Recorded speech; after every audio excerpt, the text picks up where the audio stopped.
This is Rebecca Kragnes. I am part of the musicians music team. I am the pianist when the choir director Mike can't be around. I kind of pick up the slack and do whatever he can. I was a parishioner first. I was married at my home church in Iowa, and then we moved up to Minneapolis because my husband had a job. Even though I'm married, I attend church alone. My husband doesn't attend. Anyway, he moved up to Minneapolis, and we started out about 3 blocks away from here in a one-bedroom apartment, and he knew how important church was to me. So it was a godsend that we were in this apartment 3 blocks away. I started here, I moved up in August of 1996. Well, sometimes I think it took a while. This was my first parish outside of my home church. I'd been in college and graduate school, and boy, you know, you said you wanted to be part of the music team there, and they welcomed you with open arms. I think it took a little bit for people to figure me out because I don't read music, and I just play by ear. And so it took a little while to be a parishioner first and have people get to know me, which was hard. I thought that, boy, okay, I'm a pianist, people are gonna want me to do it right away, but it took some convincing.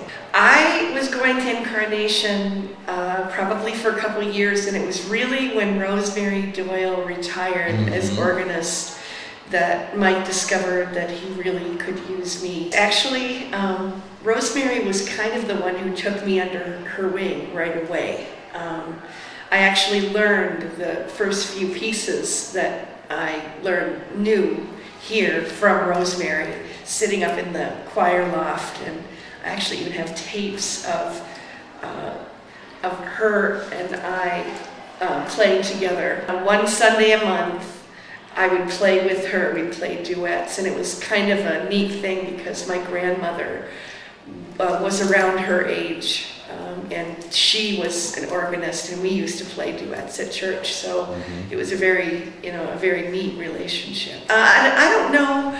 She wasn't a professional organ maintenance person, but she and Mike both played organ back then, and then Mike did some piano. But it was really when I came on board that it was right about that time, actually, that they found the piano for the altar. It's actually because the cantors need to communicate with me, so they knew if I was going to do this, just somehow the timing seemed to work, and I don't really believe in coincidences. So I wrote a mass that was actually first performed. It's called the Mass of Visitation, and it was performed and sung for the first time at Advent 2007, and I think we're using it mostly for Advent and in the first part of the year. And I named it because my home parish, where I was from originally, was blown away in a tornado. So it was a neat way to name the church. It was called the Church of the Visitation, although its informal name was called Mary Hill. It was a little country church in Iowa. You know, I think I have to talk about the way that people responded to my dogs. You know, I've had to do some educating about, you know, let's not pet the dogs unless we ask first, and that kind of thing. But I remember having somebody write, when my first dog, Tanner, I had to suddenly put him down, and there was very little warning. And then I had to go up and play on the altar that night, and it was a Saturday night. It was horrendous, but I did it. But somebody told me that Sunday morning, because I had him announce that Tanner had been put down. And the note that I have says that there was just this gasp in the church. People have treated all my dogs very well. The thing is that Father could remember Tanner's name And Shelley, my dog for 9 months, she didn't work as long or very well. Then my father could not pronounce Wynell's name. She was my third golden, but he can remember Zane's name because he always says that he's Zane Grey for the author, and I always say, no, he's Zane Black. The other story that I can remember is one time Tanner was really sick, and he was with me on the altar, and I think somebody had poured water into the baptismal font or something on the altar, and all of a sudden I heard this, pouring of water, and I was a first-time dog owner, and I thought, oh no, did Tanner do something that he shouldn't? And they're like, no, it was just water in the font. And it was so nice because Father heard the exchange, and he said, even if he had, that's not the end of the world here. Mm-hmm. And for the most part, there was a 90-year-old man.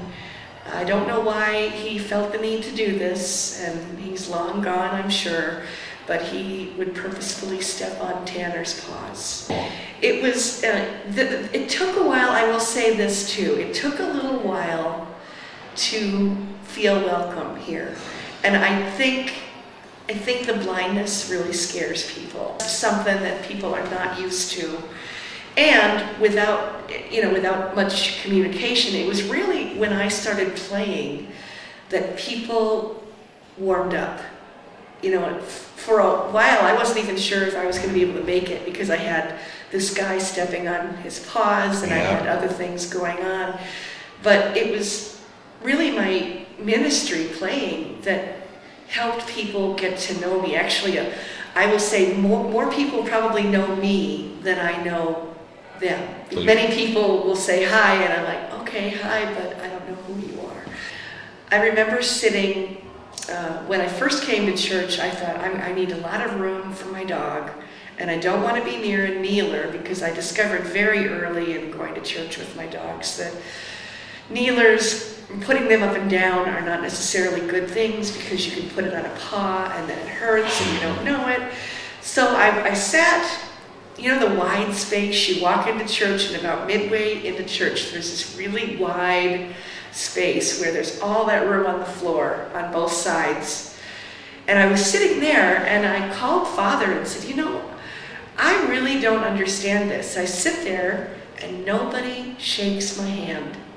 Nobody comes to me for the sign of peace, and I just feel ridiculous. And, and I was going through my I'm not sure I'm welcomed phase. So Father said, you know what, there's this wonderful area, 3 pews from the front. And I'm sure it was a win-win situation for him, because I know a lot of people don't like to sit in the front. And I found that people were a lot more around me. He said, you're just in an area where a lot of people don't sit. Mm-hmm.